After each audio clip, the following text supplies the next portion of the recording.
Hello. We've just been chatting for the past hour because Helen's just finished the Exhausted to Energized method. So thank you for agreeing to share your experience, Helen.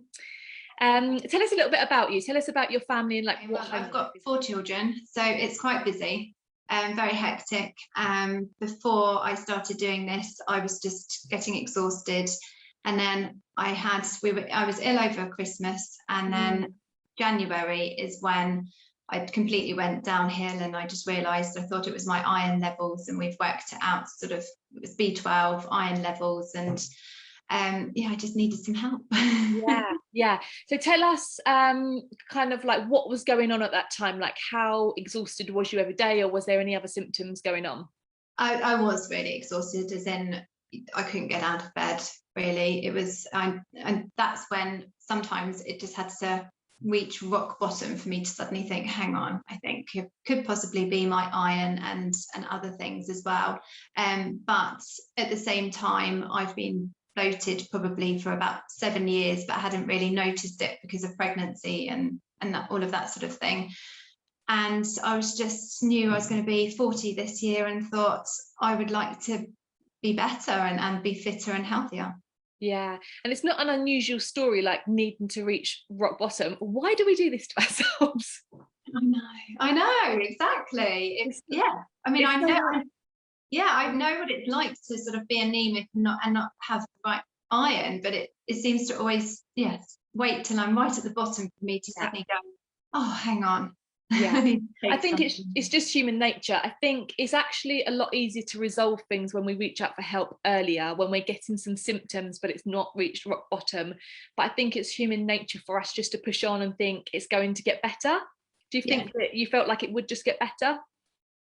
Yes, it was probably literally only until I really couldn't get out of bed and was like, this is not just tiredness, and I'm yawning as I'm waking up, which is not normal. And 11 o'clock, when I just dragged myself around the house and was just like, no, this is not right.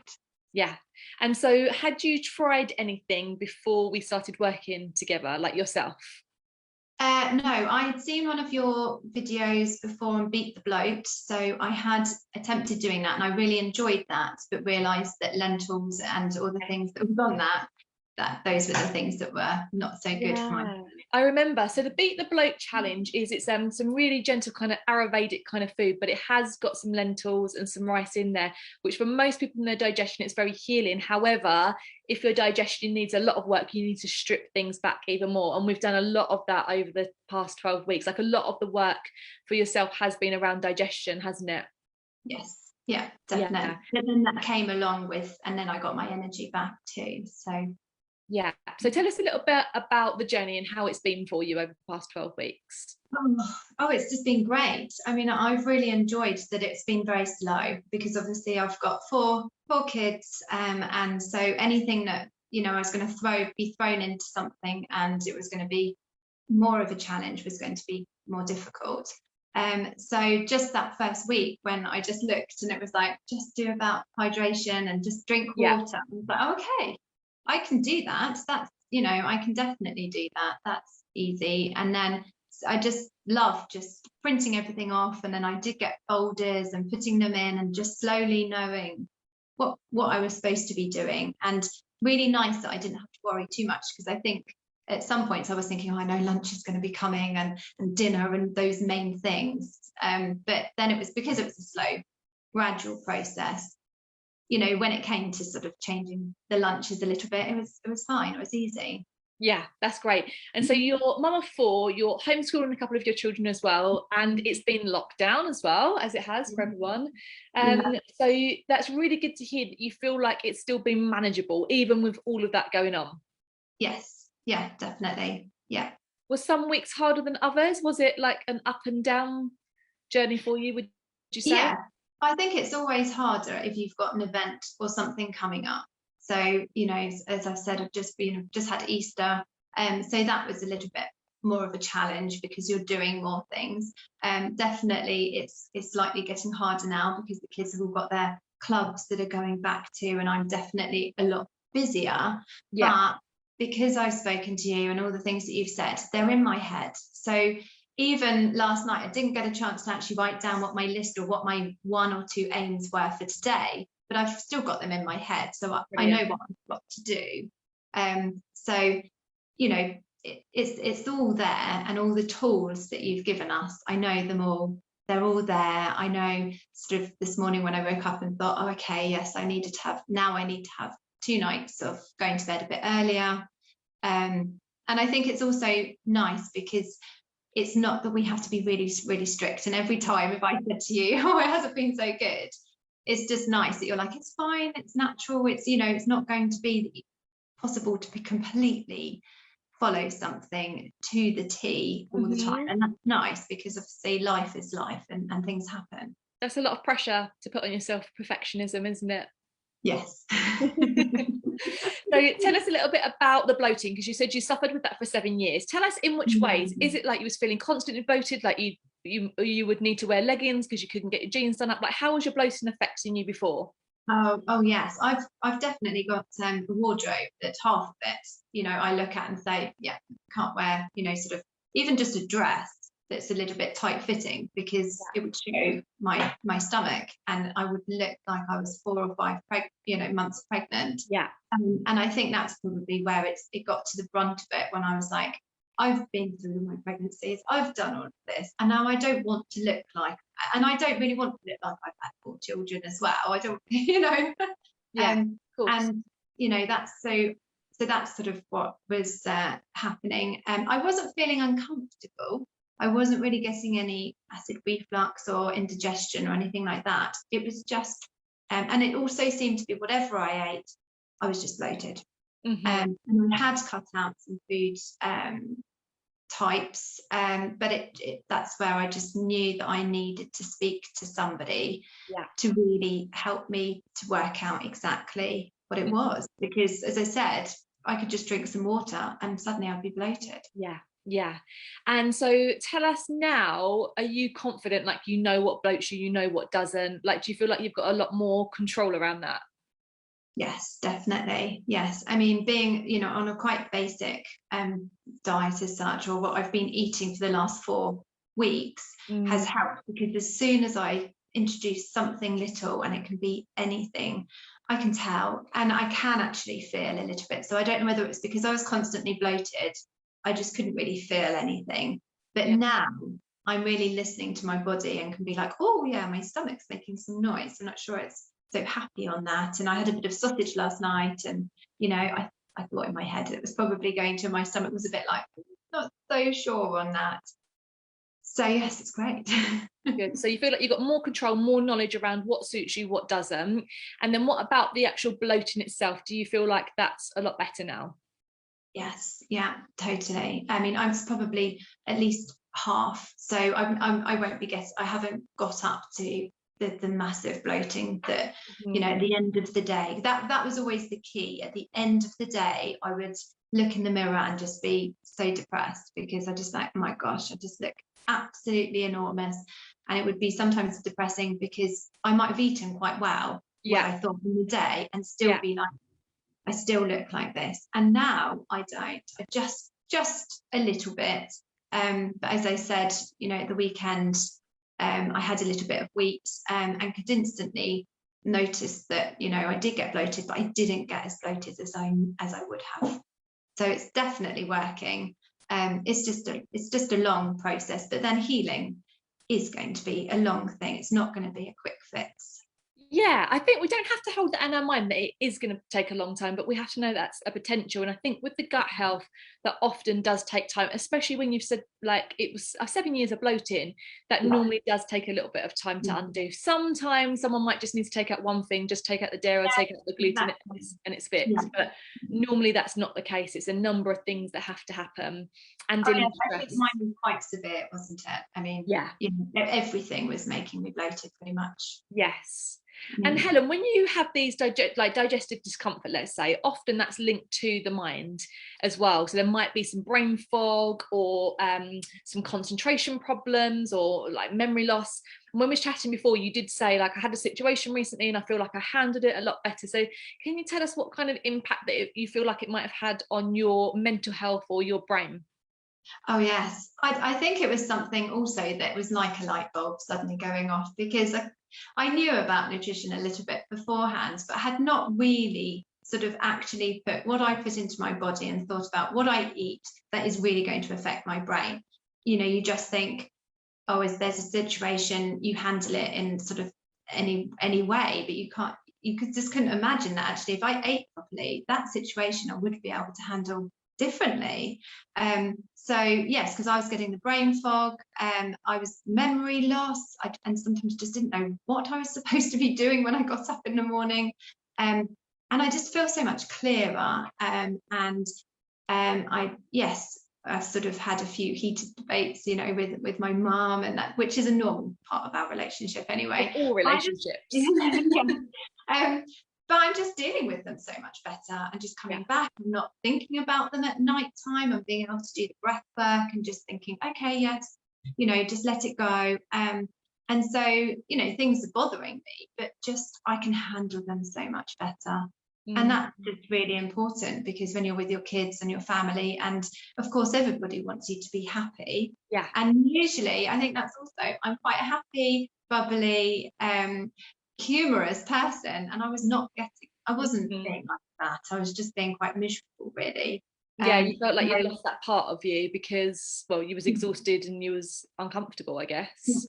Yeah. And I think also one of the bigger things is lots of people are noticing the difference, you know, people, and not people who know that I'm doing this specifically. You know, people are just sort of going, oh, you look, you know, you're looking happy, you're looking well, you know, and that's what you want, isn't it? You want people to say you do look well. Absolutely. Yeah, you're putting the hard work and you're reaping the benefits now. So take us think back now. If you take yourself back to how you was kind of feeling at Christmas, so when you got ill and you're kind of in bed all the time, tell us like the difference to your energy now. Like, what do you feel that you're able to do? How has it changed from Christmas to now? Oh gosh, loads. I mean, I can get out of bed now, not feel like I'm sort of, oh gosh, I've got to tackle the day. I'm, you know, I've got, you know, just lots of sort of vigor and sort of just vitality, and sort of, yes, I guess it is a bit jumping out of bed and saying, right, okay, come on, we can tackle this. And everything, you know, just it is to do with the energy, but just again being able to think that I can wear some of my clothes now, and so then that makes you feel better, and you know, you feel that you look better. And yes, it's, I mean, yes, next week I've got to get into the swimming pool for my son's swimming lessons, and I'm not thinking, oh my gosh, you know, I'm quite happy to, that's good, you know, get into a bikini. Yeah, although I have to say I'm feeling a bit pasty at the moment. As we've been in for so long, I'm feeling a little bit pale and washed out. Yes, absolutely. But we're all the mums will be, so we're all in the same boat. Same boat. Great. So often when someone might need help with their health, they have, I guess, the two biggest objections we get in our own way is we think we haven't got the time and we haven't got the money. Did you feel like you had like those objections to overcome for yourself? Were they stumbling blocks? Yes, I think that was the thing. Sometimes you think, can I commit myself to something? But because it was a slow progress, and you know, well, a slower program, that it was so much easier to sort of think, okay, yes, this is achievable and I can do it.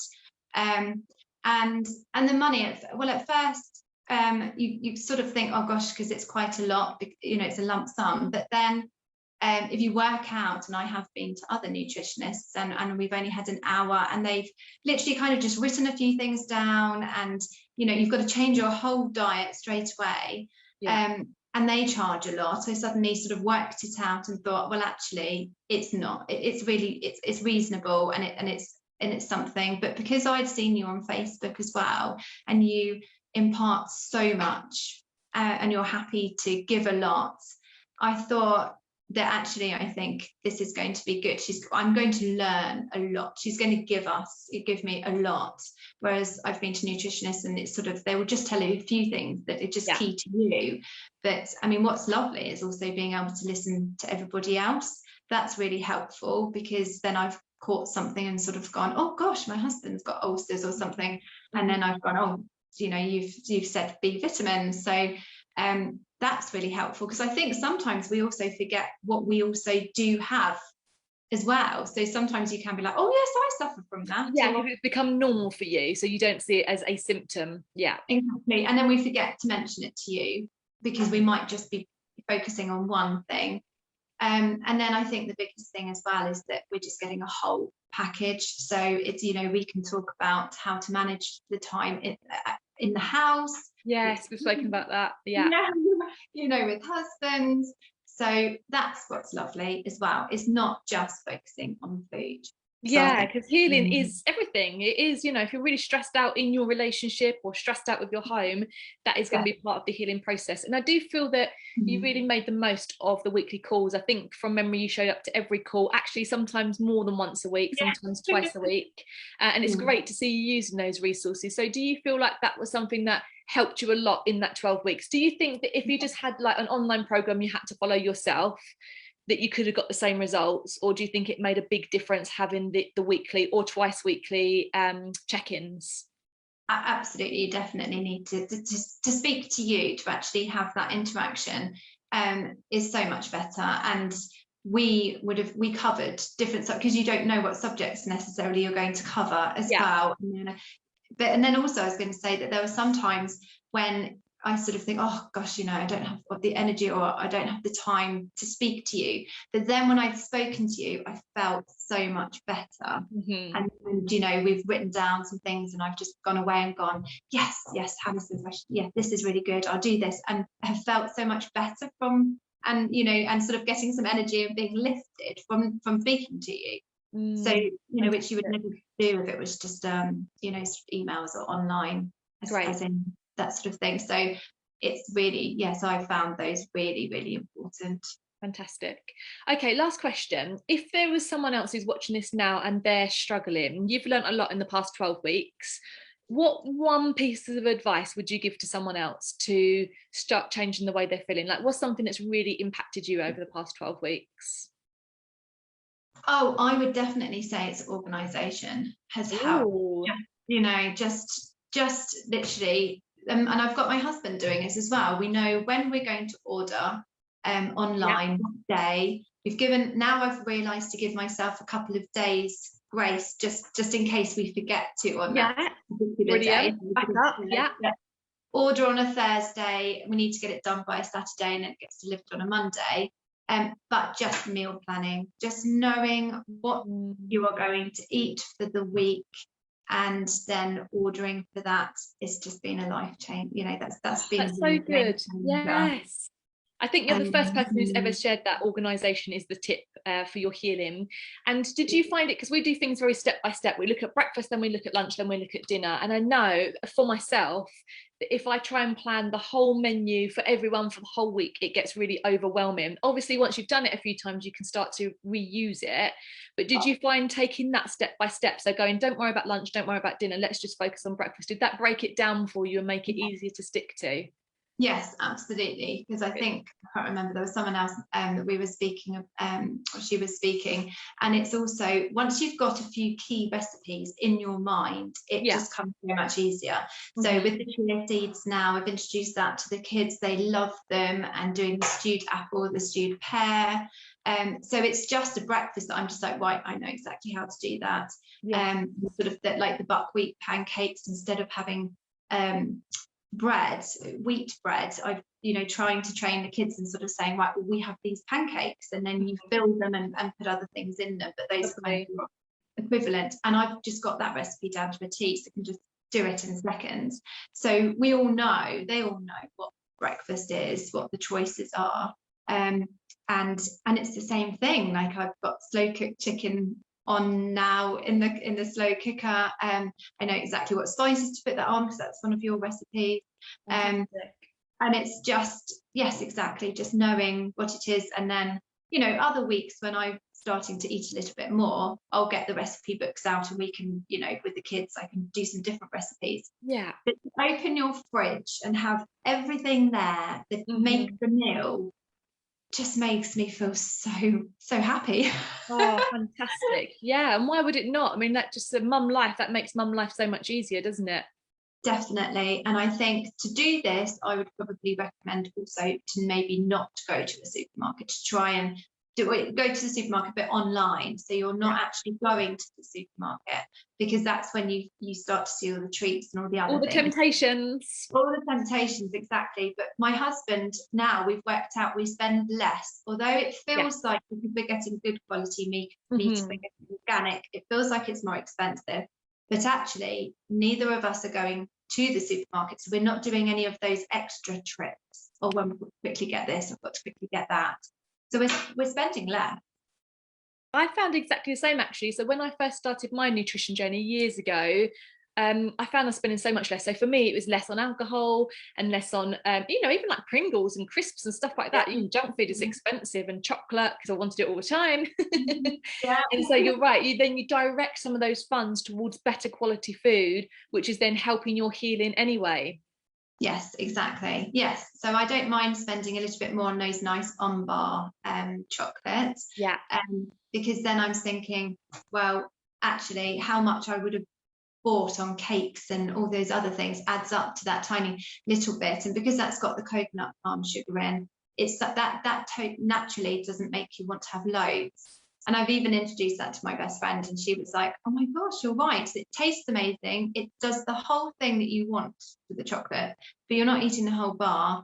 And you don't feel, you can sort of put it away and it feels quite nice and special. Yeah, all the feel good factor, like the serotonin and the dopamine and all of the magnesium richness of it, and healthier fats, because it's got the cacao butter in it rather than like dairy milk and, like you say, white sugar.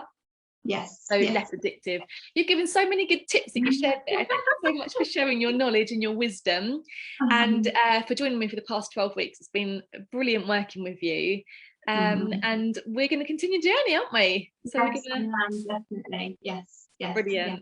Well, thank you so much, and see you soon. Bye, Helen. Okay, thank you. Bye.